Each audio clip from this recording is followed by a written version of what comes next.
Baiklah teman-teman, di sini saya akan memberikan pendidikan kesehatan tentang maternitas mengenai alat kontrasepsi.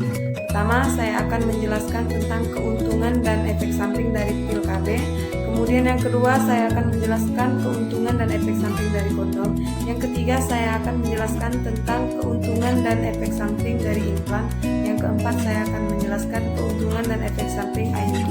Dan yang terakhir, saya akan menjelaskan senggama terputus, sistem kalender, dan spermisida. Baiklah teman-teman, yang pertama terdapat alat kontrasepsi pil KB. Keuntungan dari pil KB yang pertama efektivitas tinggi, kemudian siklus haid jadi teratur. Yang ketiga kesuburan segera kembali. Yang keempat mencegah anemia. Yang kelima tidak mempengaruhi hubungan seksual. Kemudian efek samping dari pil KB ini pertama terdapat mual, yang kedua perdarahan bercak, yang ketiga pusing terjadi 3 bulan pertama penggunaan, yang keempat nyeri payudara, yang kelima peningkatan berat badan.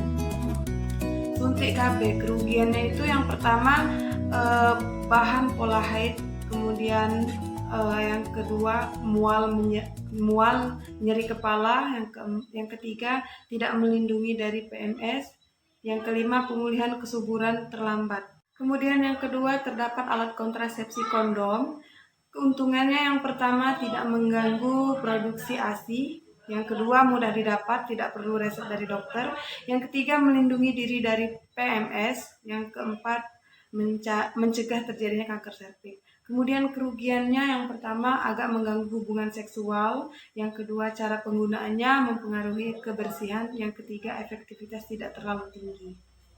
Kemudian keuntungan selain dari 4 tadi, keuntungannya ada 3. Kemudian yang pertama mengurangi nyeri saat haid, mencegah kanker ovarium, tidak berpengaruh terhadap hubungan seksual. Yang ketiga terdapat alat kontrasepsi implan. Keuntungan dari alat kontrasepsi implan ini yang pertama efektivitas tinggi, yang kedua penggunaan jangka panjang, yang keempat tidak mengganggu ASI, yang keempat mengurangi nyeri saat haid, yang kelima kembalinya kesuburan yang cepat. Efek samping dari implan ini yang pertama perubahan pola haid, yang kedua timbulnya keluhan seperti mual, nyeri kepala, peningkatan berat badan, dan lain-lain. Kemudian yang keempat terdapat alat kontrasepsi IUD. Keuntungan dari IUD ini satu sangat efektivitas, kemudian yang kedua kesuburan cepat kembali, yang ketiga perlindungan jangka panjang. Kemudian yang keempat tidak mempengaruhi ASI, yang kelima membantu mencegah kehamilan ektopik, kemudian yang keenam dapat digunakan sampai menopause. Kemudian kerugian dari IUD ini yang pertama perubahan siklus haid, yang kedua haid lebih lama dan banyak perdarahan antar menstruasi, yang ketiga saat haid lebih sakit, yang keempat sakit dan kejang selama 3-5 hari setelah pemasangan. Yang kelima perdarahan bercak segera setelah pemasangan dari IUD. Terakhir saya akan menjelaskan tentang senggama terputus.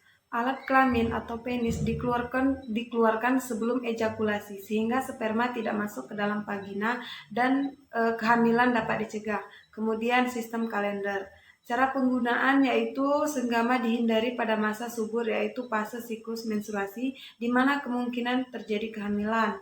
Yang terakhir spermisida. Cara kerja dari penggunaan spermisida yaitu menyebabkan sel membran terpecah, dapat memperlambat pergerakan sperma dan menurunkan pembuahan pada sel telur. Baiklah teman-teman, sekian dari penjelasan saya mengenai pendidikan kesehatan maternitas yang menyangkut tentang alat kontrasepsi. Semoga bermanfaat. Saya akhiri. Wassalamualaikum warahmatullahi wabarakatuh.